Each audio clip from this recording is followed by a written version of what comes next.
അസ്സലാമു അലൈക്കും വറഹ്മത്തുള്ളാഹി വബറകാതുഹു. ബിസ്മില്ലാഹിർ റഹ്മാനിർ റഹീം.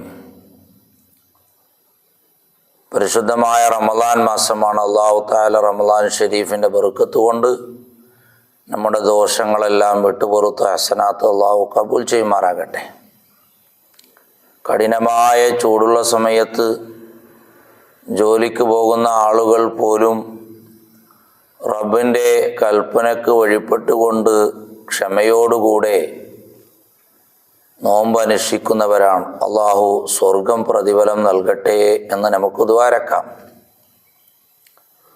ഉലമാക്കൾ കിതാബുകളിൽ വിശദീകരിച്ചതായി കാണാം. സബുർ എന്ന് പറഞ്ഞാൽ അത് 3 ഇനങ്ങളുണ്ട്. ഒന്ന്, ഇബാദത്തെടുക്കാനുള്ള ക്ഷമ വേണം. അത് വല്ലാത്ത ഒരു ക്ഷമയാണ്. ജമാഅത്തായി 5 വക്ത് റമളാനിലോ അല്ലാതെയോ കൃത്യമായി ജോലിൻ്റെ തിരക്കിലും കളിയുടെ തിരക്കിലും മറ്റുള്ള ശുഗലുകളെ തിരക്കിലും റബ്ബിനിക്ക് സുജൂദ് ചെയ്യാൻ വേണ്ടി 5 വക്ത് ഖളാ ആകാതെ നിസ്കരിക്കണമെങ്കിൽ വല്ലാത്ത ക്ഷമ വേണം. പ്രത്യേകിച്ചിട്ട് സുബഹി ബാങ്ക്, ആ സുബഹി ബാങ്ക് കൊടുക്കുന്ന സമയം കഠിനമായ മഴ, ഇടി, മിന്നൽ, അതുപോലെ തന്നെ തണുപ്പ്. ആ സമയത്ത് പള്ളിയിൽ നിന്ന് ബാങ്ക് കൊടുക്കുമ്പോൾ ഒരു പ്രായമുള്ള ആള് പള്ളിയിലേക്ക് എത്തുകയാണ് എങ്കിൽ ആ പ്രായമുള്ള ആളുടെ ക്ഷമ എത്രമാത്രമായിരിക്കും. അതുപോലെ തന്നെ നല്ല യങ്കുള്ള ആരോഗ്യമുള്ള ഉറക്കിൻ്റെ അങ്ങേയറ്റത്തെ സമയത്ത് ഒരു ചെറുപ്പക്കാരൻ എഴുന്നേറ്റ് കൊണ്ട് റബ്ബിൻ്റെ വിളിക്ക് ഉത്തരം ചെയ്ത് ആ സമയത്ത് അവൻ പള്ളിയിലേക്ക് പോവുകയാണെങ്കിൽ അള്ളാഹുവിനിക്ക് എത്രമാത്രം സന്തോഷമുണ്ടാകും, അവൻ്റെ മലക്കുകൾക്ക് എത്രമാത്രം സന്തോഷമുണ്ടാകും. മലക്കുകൾ അവനിക്ക് വേണ്ടി ദ്വാരക്കും. അപ്പോൾ അവനിക്ക് ക്ഷമ എത്രമാത്രമായിരിക്കും. ഒന്നും കൂടി പറഞ്ഞാൽ, ഉദാഹരണത്തിന് ഒരു IPL മാച്ചാണ് നടക്കുന്നത്, ഫൈനൽ മാച്ചാണ് നടക്കുന്നത് എന്ന് സങ്കല്പിക്കാം. ഇന്ത്യയും പാകിസ്ഥാനും നല്ല ശക്തമായ പോരാട്ടമാണ്. അത് തറാവീഹിൻ്റെ അന്നാണ്.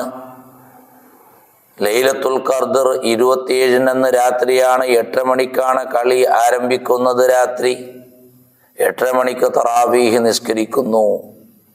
അപ്പോൾ ഒരു ചെറുപ്പക്കാരൻ, കളിക്കളത്തിൽ കളിക്കുന്ന ചെറുപ്പക്കാരൻ, അവൻ ചിന്തിക്കുകയാണ്, ഞാൻ തറാവീഹ് നിസ്കാരത്തിന് പോകണോ അതല്ല കളി കാണണോ?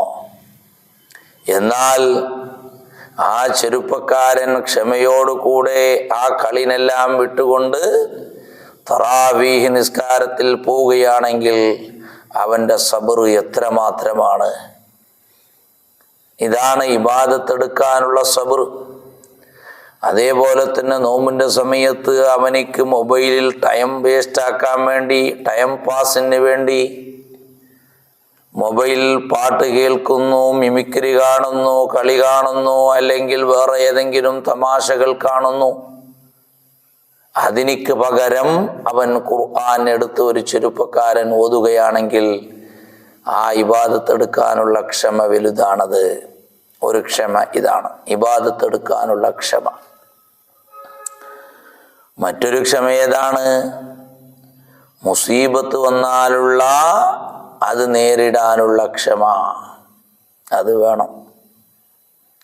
ചിലപ്പോൾ തുടരെയായി പരീക്ഷണങ്ങൾ വരും.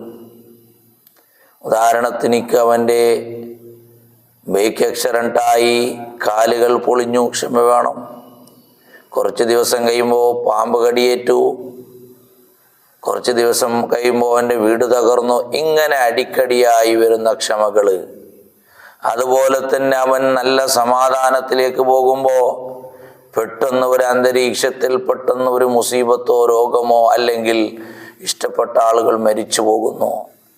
ആ സമയത്തൊക്കെ സുസൈഡ് ചെയ്യാതെ ആ സമയത്തൊക്കെ ഇന്നാലില്ലാഹി വ ഇന്നാ ഇലൈഹി റാജിഊൻ, എല്ലാം റബ്ബ് തന്നതാണ്, അവനിലേക്കെല്ലാം മടങ്ങുന്നതാണ് എന്നുള്ള ഖദർ ഖളാ കൊണ്ടുള്ള അചഞ്ചലമായ വിശ്വാസമുണ്ട് എങ്കിൽ ഏത് പരീക്ഷണം വന്നാലും നേരിടാനുള്ള ക്ഷമ. അതാണ് ഖുബൈബ് റളിയല്ലാഹു അൻഹുവിനെ തൂക്കുമരത്തിലേക്ക് കയറ്റിയപ്പോൾ കൊല്ലാൻ വേണ്ടി ഫൈനലാക്കി. അങ്ങനെ തൂക്കുമരത്തിൻ്റെ മുമ്പിൽ വാളുകളെ കൊണ്ട് ഇഞ്ചിഞ്ചായി കഷ്ണം കഷ്ണമായി പച്ചക്ക് വെട്ടി നുറുക്കാൻ വേണ്ടി ഓർഡർ കൊടുത്തു. അപ്പോൾ ഖുബൈബ് റളിയല്ലാഹു അൻഹുവിനോട് ഇസ്ലാമിൽ നിന്ന് പിന്മാറാൻ വേണ്ടി പറഞ്ഞു. എന്നാൽ നിങ്ങളെ ഫ്രീ ആയി വിടാം, മുഹമ്മദ് നബിൻ്റെ മതത്തിൽ നിന്ന് രാജിവെക്കൂ, നിങ്ങളെ ഫ്രീ ആയി ഞങ്ങൾ വിട്ടയക്കാം, ഒന്നും ചെയ്യുന്നില്ല, വേണ്ട, അതുപോകട്ടെ, മുഹമ്മദ് നബി ഈ തൂക്കുമരത്തിൽ നിങ്ങളുടെ സ്ഥാനത്ത് നിന്നാൽ നല്ലതാണ് എന്നുള്ള ഒരു വാക്ക് പറഞ്ഞാൽ മതി. അപ്പോൾ ഖുബൈബ് റളിയല്ലാഹു അൻഹു പറഞ്ഞെന്താ, മുഹമ്മദ് നബിക്ക് പോകട്ടെ, ഞാൻ തൂക്കുമരത്തിലും മുഹമ്മദ് നബി വീട്ടിൽ ഒരു മുള്ളു തുറക്കുകയാണെങ്കിൽ അതുപോലും എനിക്ക് സഹിക്കാൻ കഴിയില്ല, ആ വാക്ക് പറയുന്നത് പോകട്ടെ. ഖുബൈബ് റളിയല്ലാഹു അൻഹു അവിടെ നിന്ന് തൂക്കുമരത്തിൽ കയറ്റി ഇഞ്ചിഞ്ചായി കൊല ചെയ്യുന്നതിൻ്റെ മുമ്പ് പാടിയ ഒരു ബൈത്തുണ്ട്. ഒലസ്തു ഉബാലി ഹീന ഉഖ്തലു മുസ്ലിമ ബിഅയ്യി ശിക്കിൻ കാന ലില്ലാഹി മസ്റഈ. ഞാൻ എവിടെ മരിച്ചു, എങ്ങനെ മരിച്ചു, എനിക്കത് പ്രശ്നമല്ല. പക്ഷേ എനിക്ക് ഒരേ ഒരു അഭിമാനമാണ്, മരിക്കുന്ന സന്ദർഭത്തിൽ ഞാൻ സല്ലല്ലാഹു അലൈഹി വസല്ലം തങ്ങളുടെ പ്രസ്ഥാനത്തിൻ്റെ ഒരു മെമ്പറായി മുസ്ലിമായി മരണപ്പെട്ടു എന്നുള്ളതാണ് എനിക്ക് അഭിമാനമെന്ന് ഖുബൈബ് റളിയല്ലാഹു അൻഹു പ്രഖ്യാപിച്ചിട്ടുണ്ട്. എങ്കിൽ അതാണ് മുസീബത്ത് വരുമ്പോൾ ക്ഷമ വേണം. അവിടെ കൈകാലളക്കലല്ല, അല്ലെങ്കിൽ ടെൻഷൻ അടിക്കലല്ല, ചങ്കൂറ്റത്തോടുകൂടെ ഈമാനികമാകുന്ന സബറോടുകൂടെ നേരിടാനുള്ള ക്ഷമ വേണം. ഫസ്ബിർ സബ്റൻ ജമീല, നല്ല അഴകായ ക്ഷമ, അങ്ങേറ്റത്തെ ക്ഷമ നീ ക്ഷമിച്ചോ. മൂന്നാമത്തെ ക്ഷമ ഏതാണ്? തെറ്റ് ചെയ്യാതിരിക്കാനുള്ള ക്ഷമ വേണം. അത് പ്രത്യേകമാണ്. അന്യസ്ത്രീയുമായി ചാട്ടോ ഫോണിൽ സംസാരിക്കലോ അല്ലെങ്കിൽ വ്യഭിചാരങ്ങളോ തുടങ്ങിയ അനാചാര പ്രവർത്തനങ്ങൾ, മയക്കുമരുന്ന്, കള്ളുകുടി, ഇതൊക്കെയും ശരീരങ്ങൾ ആകർഷിക്കുന്ന വസ്തുക്കളാണ്. അതിലൊക്കെയും ഞങ്ങൾ മുന്നിട്ടിറങ്ങാതെ ഈമാൻ കൊണ്ട് പിടിച്ചു നിൽക്കാനുള്ള ക്ഷമ വേണം. അതാണ്. ഒരു ഉദാഹരണം ഞാൻ പറഞ്ഞാൽ, ഒറ്റക്കാണ്, ആരുമില്ലാത്ത സ്ഥലത്ത് ഒരു പെണ്ണ് കൺമുട്ടുകയും പെണ്ണ് തെറ്റിലേക്ക് വിളിക്കുകയും എല്ലാ വ്യഭിചാരത്തിനുള്ള സംവിധാനങ്ങളും പരിസരങ്ങളും അവനിക്ക് ഒത്തുചേർക്കുകയും ചെയ്തു.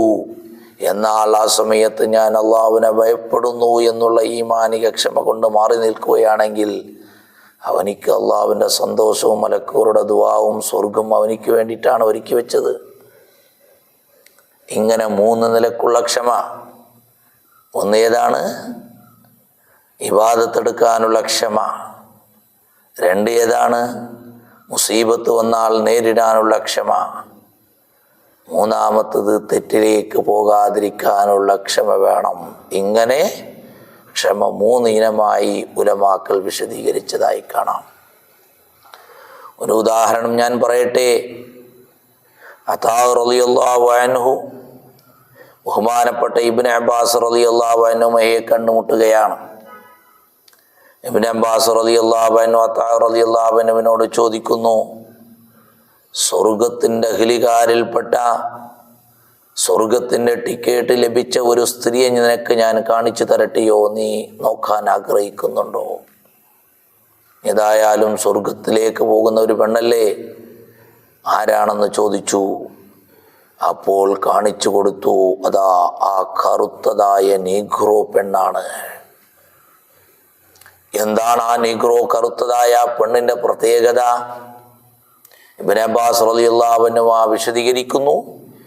ആ പെണ്ണ് ഒരു ദിവസം നബി സല്ലല്ലാഹു അലൈഹി വസല്ലം തങ്ങളുടെ ഹളറത്തിലേക്ക് വന്നുകൊണ്ട് കരഞ്ഞുകൊണ്ട് പറയുന്നു, അല്ലാഹുവിൻ്റെ റസൂലേ, എനിക്ക് അപസ്മാരത്തിൻ്റെ അസുഖമുണ്ട്, ഞാൻ ബോധം കെടുന്ന അപസ്മാരത്തിൻ്റെ സ്പീഡ്സിൻ്റെ രോഗമുണ്ട്. അതുകൊണ്ട് ഒന്ന് നീങ്ങിക്കിട്ടാൻ വേണ്ടി, ഷിഫയാകാൻ വേണ്ടി ഹബീബായ നബിയെ ദ്വാരക്കണം എന്ന് ആവശ്യപ്പെട്ട ആ പെണ്ണിനോട് നബി സല്ലല്ലാഹു അലൈഹി വസല്ലം പറഞ്ഞത്, മോളെ, നീ ഉദ്ദേശിക്കുകയാണ് എങ്കിൽ ഞാൻ ദ്വാരക്കാം, അള്ളാഹു ഷിഫയാക്കി തരും. അതല്ല, നീ ക്ഷമിക്കുകയാണെങ്കിൽ നിനക്ക് സ്വർഗമുണ്ട് എന്ന് ആ പെണ്ണിനോട് പറഞ്ഞപ്പോൾ, ഈമാനുള്ള തഖ്വയുള്ള നബി സല്ലല്ലാഹു അലൈഹി വസല്ലം തങ്ങളെ അങ്ങേയറ്റത്തെ വിശ്വസിക്കുന്ന ആ പെണ്ണ് പറഞ്ഞത്, എനിക്ക് സ്വർഗം മതി, രോഗം ഷിഫയാകണ്ട, അതങ്ങനെ തന്നെ ഇരിക്കട്ടെ, ദുനിയാവ് എനിക്ക് പ്രശ്നമേ അല്ല, എനിക്ക് രോഗം വന്നാലും പ്രശ്നമല്ലേ, എനിക്ക് നാളെ സ്വർഗമല്ലേ കിട്ടുന്നത്. അതും പറയുന്നത് ആരാണ്? സയ്യിദുനാ മുഹമ്മദ് മുസ്തഫ സല്ലല്ലാഹു അലൈഹി വസല്ലം തങ്ങൾ. ആ പെണ്ണ് ഹുസ്നിക്ക് സ്വർഗത്തിൻ്റെ ടിക്കറ്റ് ലഭിച്ച പെണ്ണ് കാണിച്ചു കൊടുക്കുകയാണ് ഇബ്നു അബ്ബാസ് റളിയല്ലാഹു അൻഹുമാ അതാ റളിയല്ലാഹു അൻഹുവിനോട്. ഞങ്ങളാണെങ്കിലോ ഒരു തങ്ങളടുത്തേക്കോ അല്ലെങ്കിൽ വേറെ അടുത്തേക്ക് പോയാൽ എങ്ങനെയാണെങ്കിലും ഒന്ന് രോഗം ഒന്ന് ശിഫയായി കിട്ടിട്ട് എന്നാ പറയാ. നാളെ സ്വർഗം നരകം നാളെ ചിന്തിക്കുക. നമ്മുടെ വിശ്വാസം, നമ്മുടെ ദുർബല ഈമാൻ അങ്ങനെയാ. ആ പെണ്ണ് പറഞ്ഞത് അങ്ങനെയല്ല, ദുനിയാവിൽ എന്ത് നേരിട്ടാലും എനിക്കത് പ്രശ്നമല്ല, രോഗം സുഖപ്പെടേണ്ട, എനിക്ക് സ്വർഗം മതി എന്ന് ആ പെണ്ണ് പറഞ്ഞിട്ടുണ്ട്. എങ്കിൽ ഇതാണ് വബശ്ശിരി സ്വാബിരീൻ, ക്ഷമയുള്ള ആളുകൾക്ക് സ്വർഗം കൊണ്ട് സന്തോഷ വാർത്ത അറിയിക്കുക നബിയെ.